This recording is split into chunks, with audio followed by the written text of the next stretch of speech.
I think that email marketing, for some strange reason, has been extremely underutilized in mental health in private practice. And I think if you leverage it as a private practice owner, you will be ahead of your competition. You will be ahead of other therapists. This is Heard Business School, where we sit down with private practice owners and industry experts to learn about the business of therapy together. I'm your host, Michael Fulweiler. In this Office Hours episode, I'm joined by Avivit Fisher, the founder of Red Strategy, a business and marketing consultancy for therapists. In our conversation, we dive into all things email marketing, including using email to get clients, how email marketing can lead to other income streams, and what therapists need to know about HIPAA when it comes to email marketing. She also shares her approach to building marketing funnels that aren't dependent on social media algorithms and vision for creating sustainable, client-attracting strategies. Here's my conversation with Avivit. Enjoy. Avivit Fisher, welcome to the show. Thank you so much, Michael. It's a pleasure to be here. I'm so glad we are finally able to chat like this. I know, it feels like 3 years in the making. We met at the Mental Health Marketing Conference. So quick plug for that event. For therapists who are interested in kind of the leading conference on mental health marketing, you were one of the kind of original attendees, right? How did you first hear about the Mental Health Marketing Conference? I started Red Strategy with the idea of serving small businesses. And then through my personal story, I decided to focus on therapists and private practice. And it was about 2017. So I had this idea. I saw how therapists present themselves. I saw the need that I thought, but I needed to kind of validate this idea. So I started searching if it exists. And at that time, not a lot of people were focusing on marketing for therapists. But I did find a conference in Nashville, and I think it was the third one. And so I was like, I'll just fly. I'll just attend and see if it's worthwhile. So this is how I found out about it. I just went to the conference. That's so funny. I have a similar experience. I remember I started my business, which was a marketing consulting company for mental health companies in 2020. And I just went on Google like people do. And I searched mental health marketing just to see what was out there. So they're doing something right with SEO, right? So Mental Health Marketing Conference came up. So anyways, we're going to spend today talking about email marketing, which is something that I know you and I are both super interested in. And we just get to nerd out about it, which is going to be a lot of fun. So really just at like a foundational level, what is email marketing? So how would you describe what email marketing is to a therapist? How would I describe it? It's a relationship building tool. That's how I would describe it, because it allows you to have sort of like a one-on-one conversation at scale. And it allows you to reach people in their inboxes. And if we all examine our own behaviors, we all check our emails all the time. So it allows people to enter kind of their virtual home almost and talk about things that are important to them and talk about yourself a little bit as well. I love that idea of email as a relationship building tool. I think when some people think about email, they think about it as a sales channel or a marketing channel. And yes, email marketing is a type of marketing, but it's really about building a relationship with your subscribers and building trust with them, which we're going to talk about how to do that. For therapists who are interested in getting started with email marketing, but they're not doing any email marketing today, what would your recommendation be for them in terms of how to get started? I think that they probably already have the basics of an email list, right? Because they probably have a database of emails of people who contacted them for an appointment or former clients. And I would say that we can start there. Before anything else, we can send an email to the people whose emails we already have and ask them for a permission to add them to an email marketing list.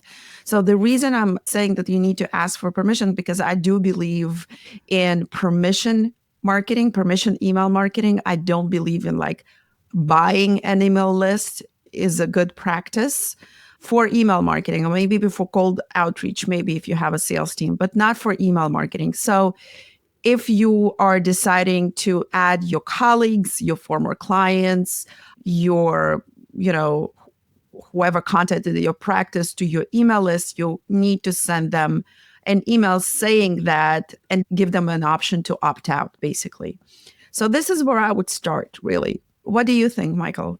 You agree? I love that idea. I think it's a really interesting reframe of, well, I don't do email marketing. Well, you email, right? Mm-hmm. Like in 2025, you probably have an email address. You probably have, email addresses of people who've submitted a, consultation form on your website. I think any colleagues.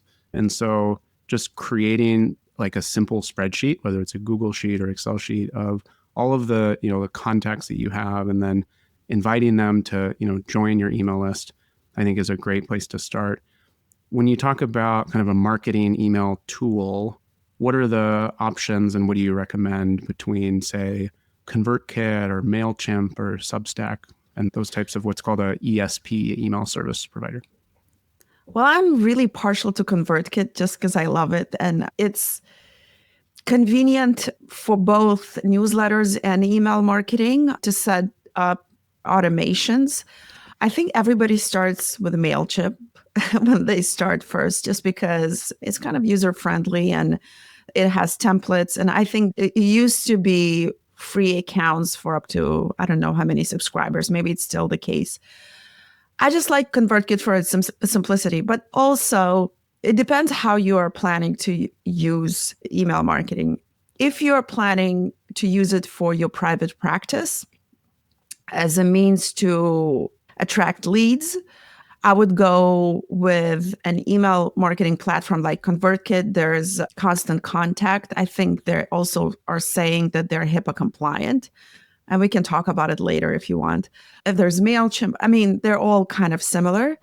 But if you are planning to build a brand for yourself, like an authority building tool, and if you want to send out newsletters, which I see a lot of therapists do that, and the brand that you're trying to build, maybe you're planning to write a book, maybe you're planning to be a speaker, then Substack is a great option because it's a publishing platform that's also a newsletter. Substack, I think Beehive. Yeah. So that's what I would recommend. I would agree. I think a lot of people get stuck in trying to pick the right tool.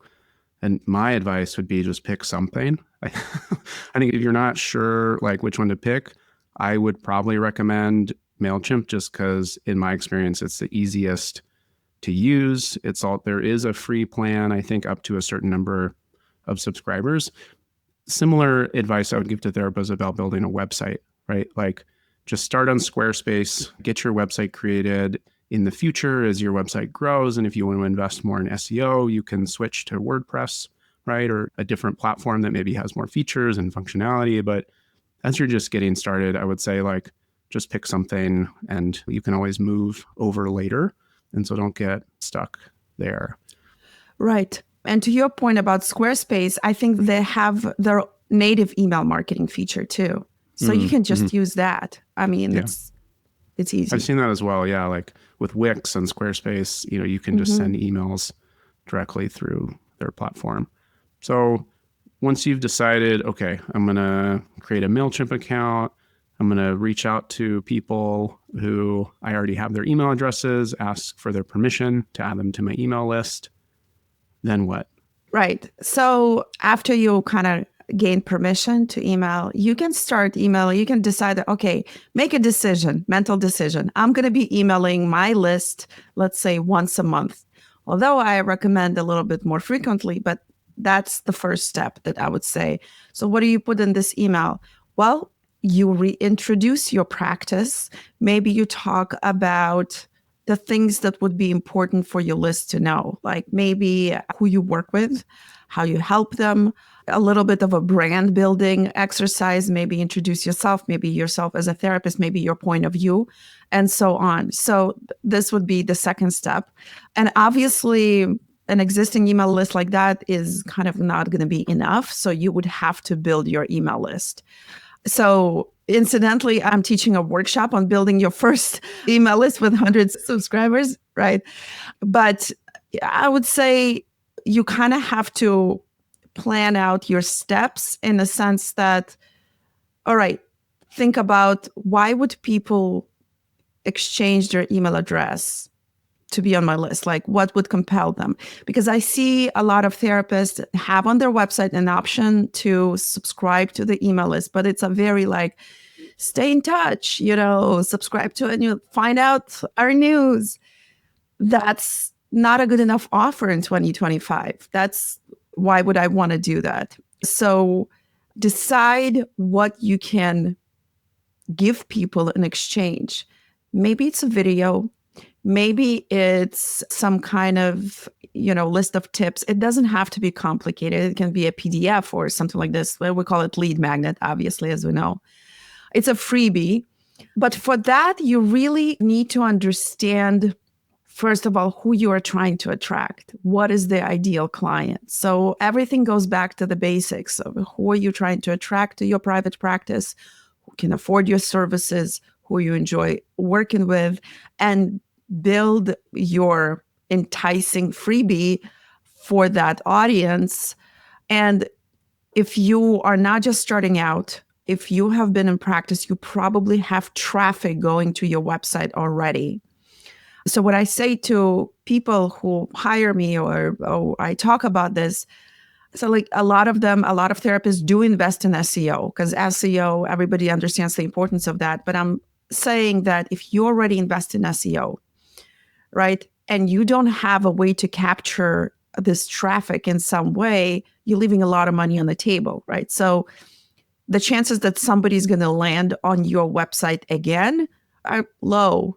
So if they subscribe because you have this amazing lead magnet, you can keep building this relationship via email and continue the conversation. That's a very long-winded answer to your question. I hope I answered everything. No, it's great. And what you're alluding to, which is where I want to go next, is the idea of a marketing funnel.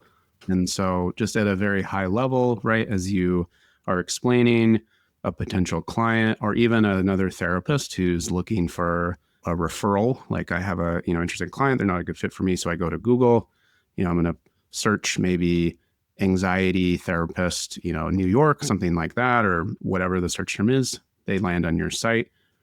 Then what happens, right? And so if for a potential client, maybe I'm not ready to sign up or book a call yet, but this looks interesting to me. Oh, there's a free resource or worksheet, I can download. Let me put my email in to get access to that resource. So now that person has moved onto your email list. And so could you talk a little bit more about sort of the relationship between your marketing funnel and email and how the two work together? Right. So in my opinion, everything you're doing in terms of marketing has to lead to building your email list. That's just the truth because algorithms change on social media platforms. We see shifts with SEO, obviously, because of AI. So everything needs to lead to build your email list. And this is what all the experts are saying, the money's in the list, right? We know that. I see a lot of situations where kind of therapists doing everything fragmented in something like, okay, so they have like, let's say an Instagram account and then maybe LinkedIn or maybe YouTube presence or an SEO. And all of this is kind of being treated as a separate thing. But we need to look at it as you creating a digital ecosystem, like a monopoly board. You're like you're buying properties on your monopoly board. Eventually, all those properties need to lead to one source, and that is your website, where people can either book an appointment with you right away or subscribe to your email list. So this is how I look at it, because I think that when we say marketing funnel, it seems a little complex and a little intimidating. And also then it becomes like a question, okay, well, I'm on social media. Like how does it translate really into clients? Okay, I'm making reels, I'm posting, but what does it even mean? So I say to my clients, first of all, your bio page, and it should have a link to subscribe to your email list. All your posts should encourage people to subscribe to your email list, because in the email is where you have a direct conversation with the subscriber. Because once somebody opens an email, I mean, yeah, they might be distracted by other things at their desk, but they're going to be reading it. They're going to be either reading it or deleting it, but hopefully they will be reading it. Yeah, I think what you're saying here is really important. Something that we've talked about on the show is the difference between a borrowed audience and an owned audience when it comes to marketing. And so when you're building an audience on social media, so on Instagram or TikTok, that's considered a borrowed audience, right? Because those people follow you on a third-party platform. And when you post something, most of them aren't going to see it. 3 to 5% engagement rate on a social media post is typically pretty good. But when you email somebody, you have a direct relationship with them, right? Like email is not going anywhere. And typically, in like a newsletter that I send, I'll get 40, 50, 60% open rate. So the likelihood that someone, sees your email is much higher than they see your social media post. And so we talk about moving people from your borrowed audience to your owned audience. And a great way to do that is through resources. I'm curious, what other strategies have you seen successful for getting people from social media to sign up for your email list? The whole transition from social media to email list, that's a tough one, actually. It requires consistency. Besides being direct and asking people, subscribe to my email list because I'm going to be sharing an interesting point of view, or I'm going to be sharing a tip. You could share actually a link to your freebie, your lead magnet. I did also some cold app, like I would send DMs to people when they would connect to me, let's say on LinkedIn. I would start a conversation and send a DMs. And I would say, if you're interested in this topic, you actually would really enjoy my lead magnet, my marketing for therapists guide I have. So there's one. I think that the best way is actually doing Facebook ads, but that's a little bit advanced in my opinion. But that's the most effective way. Yeah. But besides that, what I think is that your lead magnet should live on your Google business profile, on your social media profiles. It should be inserted into your blog posts with easy way to download. It should be everywhere so people can easily opt in. Something that you do that I've noticed is you tease your newsletter. So like the day before you send it, this week I noticed you're like, tomorrow in the newsletter I'm sharing, and it's sort of like a cliffhanger. So then I'm like, oh my gosh, okay, so let me like go make sure that I get that. So there's an opportunity to do that, right? So like if you're on social media kind of posting about like what you're talking about maybe in your newsletter that week or that month, and something that I've also started to experiment with, because my newsletter is actually pretty short, is I just like take the whole thing and I post it on LinkedIn, just the copy of it. And then I'll link to read the newsletter online. And so it's just another way to repurpose it as well. And then one more tactic that I would recommend here is doing webinars. Like free webinars are also a really great way to build your email list. Think about like, what can I give people? You mentioned a video is another great example, just to collect their email address, giving them some sort of value, and then getting their permission to sign up for my list. Yeah, I'm glad you mentioned webinars, because yes, they're a great list building channel. And especially if you partner with a company or another person who has an email list or has a big email list. So not only is it a tool to build your authority and to showcase your skills as a professional, but also first of all, people who register to your webinar, automatically you get their email list. And also, if you don't have access to a registration page within the webinar, you can tell people that you're going to be sharing a resource after a webinar. Please leave your email address. So there are many ways to do that. Speaking of your newsletter, actually, I found about it before we met in person, and I was reading it. And then I saw that you're coming to the mental health conference. And I was like, I have to talk to Michael because we're like sort of like-minded in that sense. So you never know, like newsletter opens or emails open doors to relationships, to referral sources, to speaking opportunities, to a lot of things. Absolutely. It's a way to share your ideas, right? Like I've heard this metaphor of being a lighthouse where it's like you're just sort of like kind of broadcasting your thoughts and ideas, and it'll attract people who are like-minded, right? Like if I see something that you post and it's like, oh yeah, I totally agree with that, or even something maybe I don't agree with, there's a different way of thinking about something where it's like, oh, interesting. And then that starts a conversation too, right? And so I think it's just about like putting your ideas out on the internet. And I think email is a great way to do that. Yeah. Also, I'll say this, when you post something on social media, people start commenting. And so a lot of times people will get involved in the engagement. Like social media is built for engagement. Will get involved in the comments and your point of view will get lost. When you are sending an email, you can be bolder in terms of sharing your point of view. And the reader is not going to be distracted by all the comments that happen on social media, right? So you can hold their attention for a little bit longer, I think.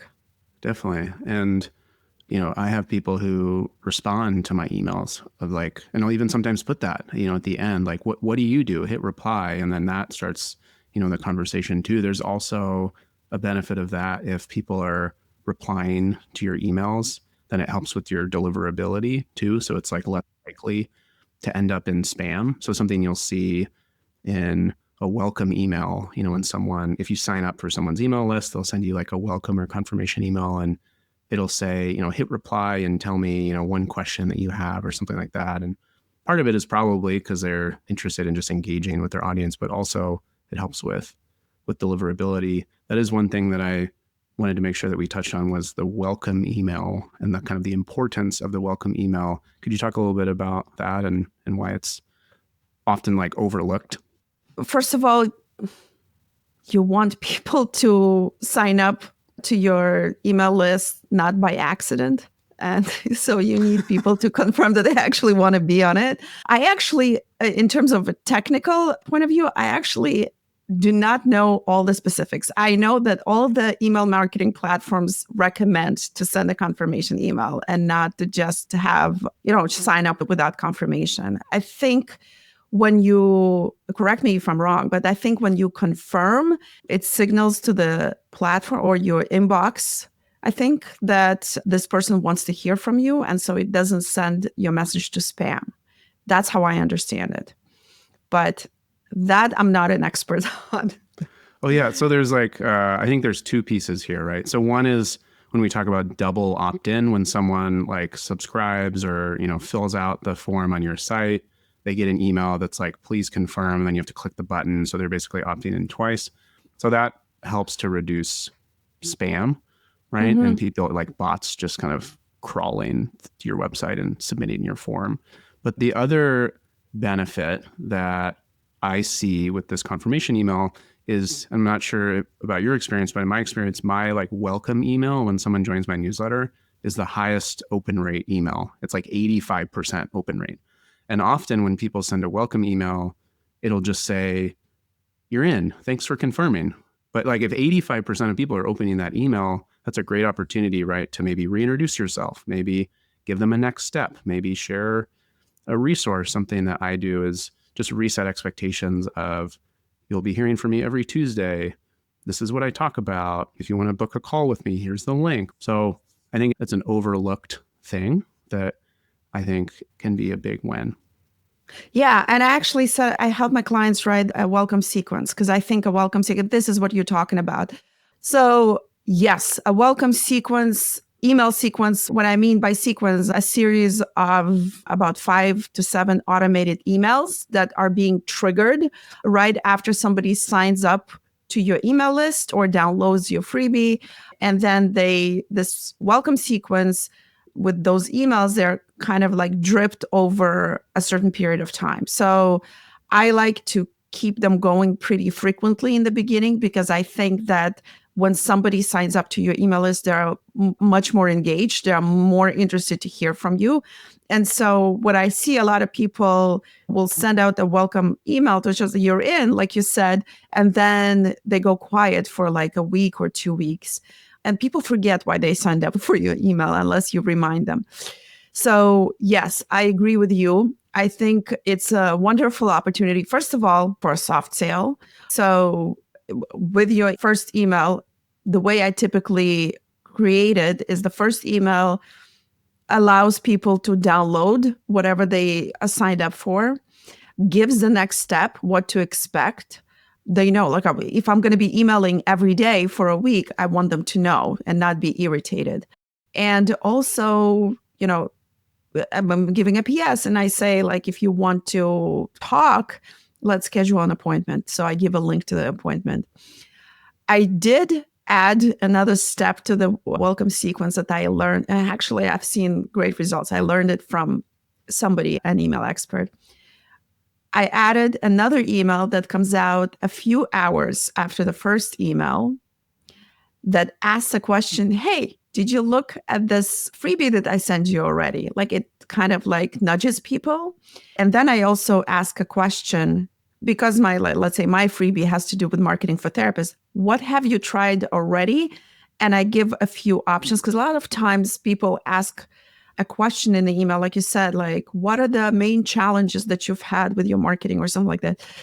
It's a really hard question to answer. When you ask like an open-ended question, it's hard to answer. So I give options and people reply to that much more. So I added this extra step literally 3 hours after the first email comes out, and I see much more engagement and response from that. Being a therapist is about helping people, not crunching numbers. But when you're running your own practice, managing finances can feel like a full-time job, one you never trained for. That's where Herd comes in. Herd is the financial management platform built just for therapists. No more cobbling together spreadsheets, DIY software, or expensive accountants. With Herd, you get bookkeeping, tax support, and financial insights, all in one easy-to-use platform. Herd was started by an accountant and a software engineer who understand the challenges you face as a business owner. Our mission? To make it incredibly easy for therapists to manage their practice as a business, build wealth, and stay focused on what matters most, their clients. Join thousands of therapists who trust Herd with their finances. Schedule a free consultation today at joinherd.com/consult. That's really interesting. I love what you're saying here. So instead of just sending one welcome email, you're talking about a welcome series. I also think that we tend to overestimate how much people are annoyed by emails. I think we feel like, I know I'm speaking for myself when I say we, it's like if I send more than one email a week, like people are going to get really annoyed and unsubscribe. But I think the reality is there's like so much noise, right? And I don't know about you, but I get hundreds of emails every day. So if I got 2 emails from you in a day, or if I got an email today and an email tomorrow, I probably wouldn't be that annoyed by it, especially if it's something that I signed up for. And honestly, I might even appreciate the extra nudge because, I was going to look at that and then I got busy and, yeah, thanks for the reminder to go back. I know that's something that we talk about at Herd when we get into tax season and there's a lot of deadlines and we need forms and things from therapists. It's like we're sending sometimes multiple emails a day. And I always worry where people are going to be annoyed, but the feedback we get is like, thank you so much for all these reminders. And so when it comes to frequency, I'm curious how you think about that, especially with this welcome series. You said like 5 to 7. Typically, is it daily? How do you think about spacing it out? I think that the first 3 emails I sent daily, and then I start to like reduce the frequency a little bit to every 2 days, every 3 days. So I kind of ease out. I also have a weekly newsletter that I sent out on Fridays. So I set up my welcome sequence to never send anything on Fridays because it's hard to control when people are going to sign up. So you can set it in the settings to like exclude Fridays from sending, which helps reducing the unsubscribes, I would say. Unsubscribes are going to happen. They're painful because we work so hard to attract new subscribers. I know that. But, I have people who have been subscribed to my newsletter for years, and they open every one of them. Mhm. And they open most of the emails, and they don't get annoyed. It's really about how much value you deliver, and it's about the quality of your emails. Bad email marketing, in my opinion, is when you focus on yourself all the time, and self-promotion maybe, and maybe sending even fluff, like maybe random thoughts or something like that, because nobody is really interested in that, unfortunately, right? That's the harsh truth. Things need to be relevant to your audience. And this is why I recommend starting with the ideal audience in mind. Yes. And therapists have a lot of data on what's interesting to people. They know exactly what pains them, what they want, and what they expect in life. So that's a lot of information to pull from. Definitely. I think you need to earn people's trust, right? To open your email. What I like to say is that, in order for someone to take action from your email and sign up for something or buy something from you, they have to open your email first, right? And in order to get them to open your email, they need to expect some sort of benefit or value from it. And so if you're just sending links or self-promotion, or it feels like an ad, people are not going to open it because they're not going to expect value from it. I've been writing my newsletter now for almost 5 years. And I have therapists who tell me, "Oh, I love your Tuesday newsletter." And it's like, it's not the name of it. It's therapy market, right? But I send it on Tuesdays, and they just know, like, Michael's in my inbox every Tuesday. So there's they've come to expect that there's going to be value. They're going to get something from it. And I think that's super important. I'm curious, what are some other common mistakes that you see, or kind of things that you would describe as bad email marketing? So when it comes to, let's say, newsletters specifically, I made this mistake before myself. I just wanted to over deliver with the value. Like, I wanted to stuff it as much as possible. Like, okay, so this is the resource. And what happened was, and I got this feedback from my readers, was like drinking from a fire hose. Like, it was too much. It was hard to take in and too many things to click on. And I think this is why your newsletter is so good, is because it's short. It's like bite size. It's not overwhelming. And my newsletter is a little bit different because I have a curated section. So I pull interesting things from that I find, but I reduced it significantly. Another thing that I see, I used to be a graphic designer for over a decade. I was a graphic designer. So I pay attention to design. And I would say that emails that are overly designed, that have too much on the layout, too many graphics, too busy, it's harder to read them. So to me, simplicity is key. So it's better to have a bare, only text email than have too many things going on at once. I totally agree. Everything you're saying. I agree. When you look at my newsletter, even the newsletter that we send from Herd, we have like a graphic or kind of just a banner at the top. So people know, oh yeah, this is, Therapy Marketer, or this is the Herd newsletter. But otherwise it's mostly just plain text, right? Because people feel overwhelmed. I think it could be nice to include a visual, maybe like a graph or something like that helps, kind of adds value to the content. But yeah, if it's just like a lot of kind of like graphics, it kind of feels like, oh, there's just a bunch of ads, right? And that can be distracting. Something that I'm a huge proponent of, and I don't know if other people use this term, maybe I made it up, is the idea of a micro newsletter. So it's like a really short, concise newsletter. And my perspective is that when it comes to email, keep it just to one idea, one call to action. Like, what's one thing that you want people to take away? And that's really going to be effective, and it's going to stick. I think that's one approach, right? It's not the only approach. Like, I've had success with it. I use it, but I think also kind of what you do. And I almost think about like a morning brew or like other types of newsletters that almost like aggregate and like bring together resources and news, and like, here's sort of what's going on, almost like, it's summarizing that like those also can be effective too. So it just depends on kind of your approach and strategy. But I would agree that less is more when it comes to email. I think the reality is that most people are reading emails on their phone.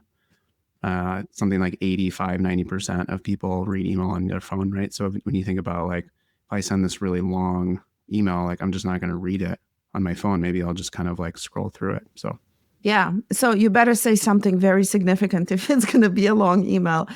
What I'll say also about welcome sequence, I experimented with many different types of emails within my welcome sequence.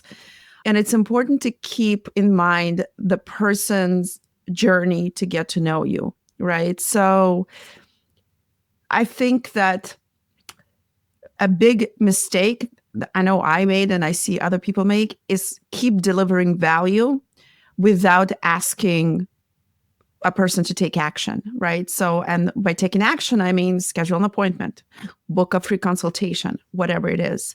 You keep delivering value is great, but ultimately, email marketing exists to fill your caseload. Ultimately, it exists to sell your services. So we need to know, like, okay, so first a person needs to know me, then they need to like what I'm saying. They need to trust that I'm going to be the right therapist for them. And that's when you're supposed to ask for like, hey, listen, we talked for a while. How about we talk in the one-on-one or in person or whatever? Yep, absolutely. And it's also a great opportunity in a newsletter, whether it's, on a monthly basis or more frequently, to say, I have a spot open on my caseload. Here's a link to book a free consultation. Or in my group practice, we just hired an associate and they're now accepting new clients. Or we just started taking this new insurance, for example, right? So there's opportunities to share that sort of news through your newsletter with a call to action to kind of convert people. This is bringing up for me. We also had Whitney Goodman on the show. She's Sit with Wit on Instagram and has a audience of 500,000 people. And she said people don't sign up for her courses and buy her products from Instagram. It's all from email. And she's tried to promote her stuff on Instagram and just people don't buy because it's just not the behavior of people who are on Instagram. And so she's able to move people from social media to her email list, and then she'll send out an email and say, I'm offering this course, or I have this new product, and you can get X off if you sign up by Y date, right? And so creating some urgency with some incentives there helps to drive sales. And that's been my experience in my entire career in marketing, is email is the best way to drive revenue and sales and for therapists to get clients. So I've also seen marketers do a very interesting thing with email in a sign up. They also ask for, that might be not for therapists, but they also ask for information to be able to send direct mail to clients. But it's probably for therapists that would not be, it would be kind of a controversial thing. yeah, But yeah, direct mail is another way to attract subscribers to your email for sure. absolutely. That brings up HIPAA, which is something I want to talk about. So I know when I talk to therapists about email marketing, a concern that a lot of people have is, well, what about HIPAA? Is that HIPAA compliant? Do I need to worry about HIPAA compliance? And so when it comes to HIPAA and email, what do therapists need to know? I think for marketing purposes, it doesn't have to be HIPAA compliant because you're basically broadcasting a message unless you just don't share any details about any particular case or any particular client, right?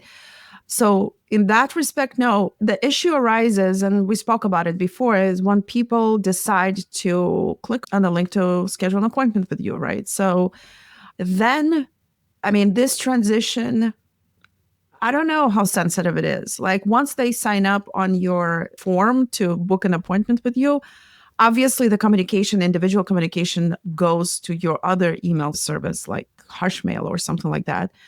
But yeah, if you want to be extra cautious, you can choose constant contact. I think they're HIPAA compliant.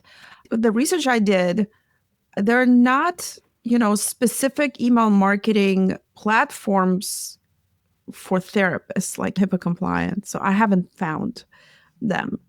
Yeah, my understanding is that, someone subscribing to your email list is similar to someone following you on social media, right? Like they're allowed to do that. If it's someone who is a client of yours, you have your informed consent, you have a conversation with them and say like, you are allowed to follow me on social media. This is what you might see. You're allowed to subscribe to my email address. I will not communicate with you in that channel or platform, right? You want to avoid that dual relationship.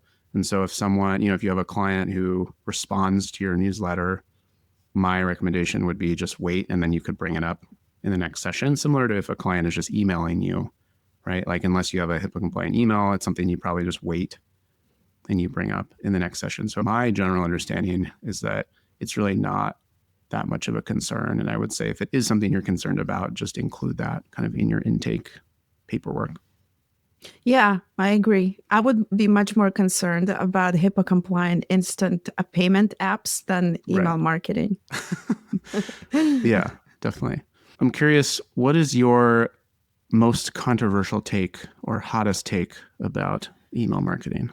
I think it will outlive most of digital marketing channels. I don't know if it's original or my hottest take, but that's my insight.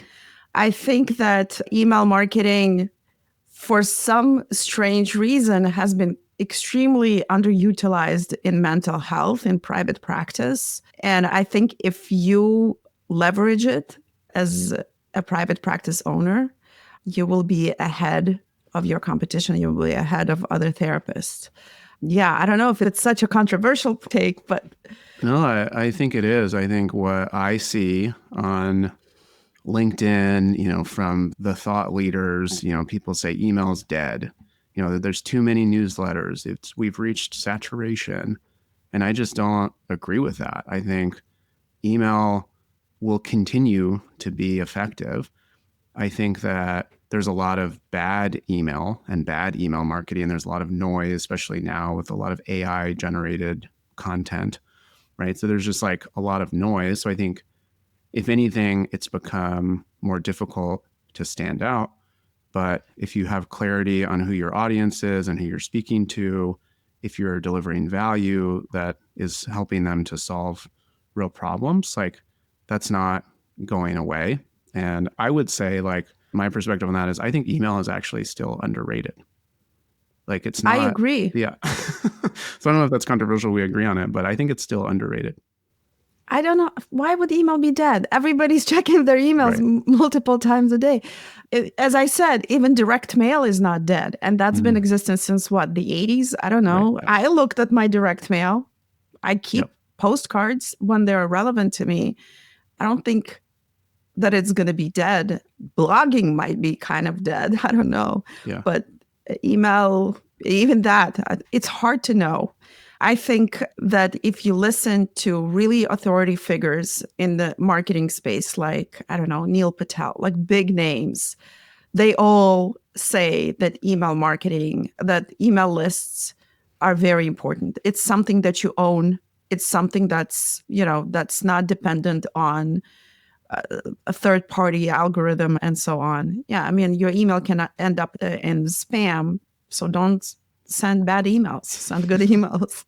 Yeah, that feels like a great place to end here. For therapists who are listening and nodding along and saying to themselves, wow, this sounds great, I'd love to learn more, how can they work with you? So very easily, you can go to redstrategy.com. That's my main website. There are many ways to work with me, 3 ways to work with me. You can join my community, which is redacademy.com. You can find Red Academy Network. I share a lot of tips and advice over there. You can download my free guide, Marketing for Therapists. You will receive my welcome sequence also with a lot of tips, and subscribe to my newsletter. And if you want to schedule a consultation with me, I can help you build your own marketing funnel that is not dependent on algorithms, or algorithm changes, that is evergreen, and that will keep building the pipeline of ideal clients for your practice. Amazing. Highly recommend reaching out to Avivit. That's REDD strategy.com. Thank you so much for coming on the show. My pleasure. Thank you. Thanks for listening to this episode of Herd Business School, brought to you by Herd. the financial management platform for therapists. To get the class notes for this week's episode, go to joinher.com/podcast. And don't forget to subscribe on YouTube, Apple, Spotify, or wherever you listen to podcasts. We'll see you in the next class.